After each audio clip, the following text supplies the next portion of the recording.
सिद्धेभ्यः ॐ नमः सिद्धेभ्यः नमो अरिहन्ताणं नमो सिद्धाणं नमो आयर्याणं नमो वज्रायाणं नमो लोये सवसाहुणं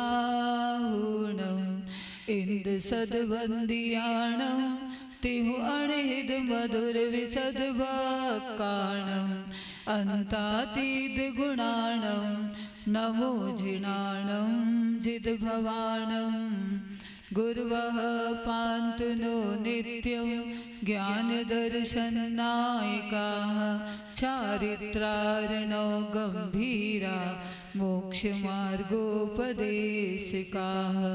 देवादिदेव 1008 श्री कुंडलपुर के बड़े बाबा की, देवादिदेव 1008 श्री शांतिनाथ कुंथुनाथ अरहनाथ भगवान की, चिंतामणि श्री पार्श्वनाथ भगवान की, वर्तमान शासन नायक श्री महावीर भगवान की, संत शिरोमणि आचार्य गुरुदेव श्री विद्यासागर जी महाराज की, गुरु नाम गुरु श्री ज्ञान सागर जी महाराज की, 3 कम 9 करोड़ मुनिराजों की, सभी निर्यापक श्रवण मुनिराजों की, नगर गौरव श्री सुब्रत सागर जी निस्सिम सागर जी महाराज की, वंदनीय आरिका मां श्री आदर्शमती माता जी की, अरहत चक्र महामंडल विधान की।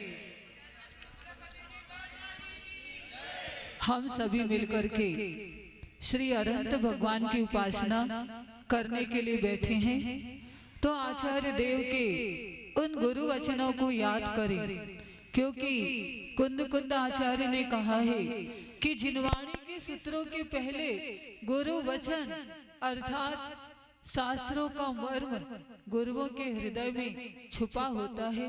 तो ऐसे गुरुदेव कहते हैं कि जिसके हृदय में जिनोपासना का अंश उतर आता है, ध्यान से सुनिएगा, जिनके हृदय में जिनोपासना का अंश उतर आता है वो अपने जीवन में मोह के वंश को समाप्त कर देता है। क्या कहा?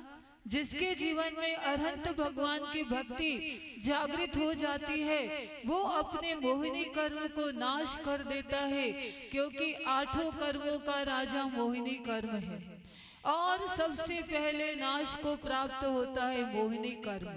इसी मोहिनी कर्म के अभाव करने के लिए हम ये सभी पुरुषार्थ कर रहे हैं। अन्य कर्मों की शक्ति तो अपने आप ढीली पड़ती चली जाएगी।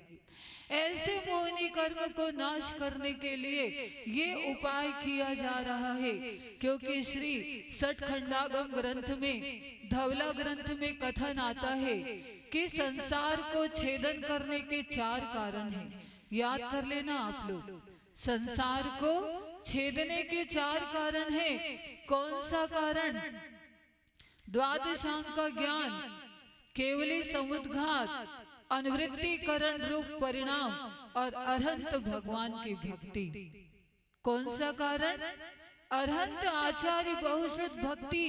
ये कारण बताए गए हैं संसार को छेद करने के लिए।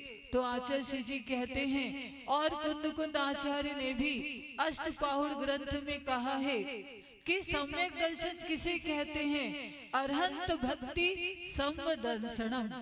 अरहंत भगवान की भक्ति को सम्यक दर्शन कहा गया है। और पंचम काल में आप उपवास नहीं कर सकते, तप नहीं कर सकते और कठोर साधना नहीं कर सकते, लेकिन जिनेश्वर भगवान की भक्ति कर सकते हैं कि नहीं? कर सकते हैं कि नहीं? जोर से बोलिए, कर सकते जिनेन्द्र भगवान की भक्ति। तो अंतरंग हृदय से समर्पित होकर के जिनेश्वर भगवान की भक्ति कीजिए, ताकि हम वो पाप कर्म की निर्जरा कर सके और अतिशय पुण्य की कमाई कर लें, ताकि बुढ़ापे में हमें तीसरे पैर की आवश्यकता नहीं पड़ेगी। हमारा तीसरा पैर कौन सा है? एक संस्मरण कह के अपना वक्तव्य पूर्ण करूंगी। आचार्य जी से किसी ने पूछा कि हे गुरुदेव, आपके जीवन में और मुनिराजों के जीवन में जब बुढ़ापा आता है तो हमने देखा कमर नहीं झुकती, और कितना लंबा लंबा विहार। आचार्य जी रेहली पाटन से 700 किलोमीटर कहाँ पहुंच गए थे। अंतरिक्ष पार्श्वनाथ इतना लंबा विहार कर लेते हैं, लेकिन हमारे जीवन में जब बुढ़ापा आता है तो तीसरे पैर की आवश्यकता पड़ती। तीसरा पैर कौन सा? लाठी की आवश्यकता पड़ती, कमर झुक जाती है। इसका कारण क्या? आचार्य जी कहते हैं कि ये तो बताओ 24 घंटे में आप कितने घंटे धर्म ध्यान करते हैं?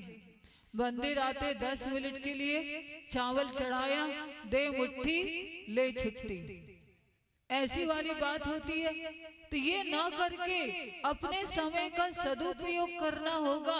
जितनी देर मंदिर जाते हैं अपने उपयोग को एकाग्र करना होगा। आचार्य जी कहते हैं कि हम लोगों के पास जो संयम है, संयम रूपी लाठी हम लोगों के पास में, इसलिए बुढ़ापा आने पर तीसरे पैर की आवश्यकता नहीं पड़ती।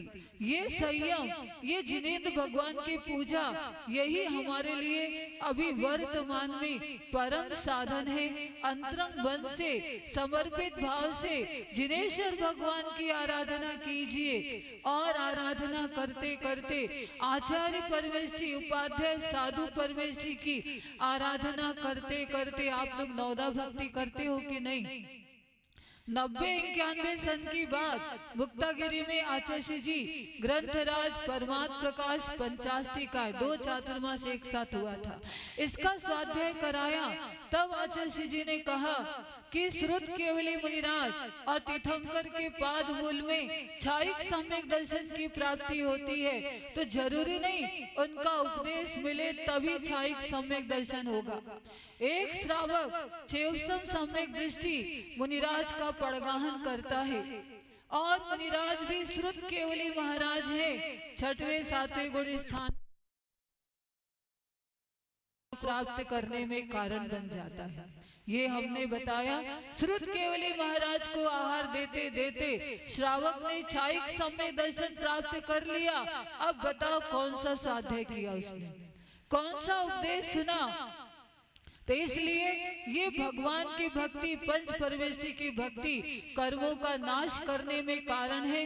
तो अंतर्मूर्त भी श्रावक यदि शुभोपयोग में रह जाता है तो 16 कारण भावना के बल से तीर्थंकर प्रकृति का बंद कर लेता, और अंतर्मूर्त मुनिराज छपक श्रेणी आरोहण करके शुद्धोपयोग के बल से इतने पुण्य कर्म का आचार्य जी ने बताया। अंतर्मुहूर्त प्योर पुण्य कर्म का बंद करते हुए वे मुनिराज केवल ज्ञान को प्राप्त कर लेते हैं, इसलिए कहा है पुण्य फला अरहंता। तो ऐसे अरहंत भगवान की भक्ति अपने हृदय से हम करते चले जाएं। आज प्रथम दिन है, अब अपनी श्री बड़ी माता जी को सुनेंगे। बोले भगवान महावीर स्वामी की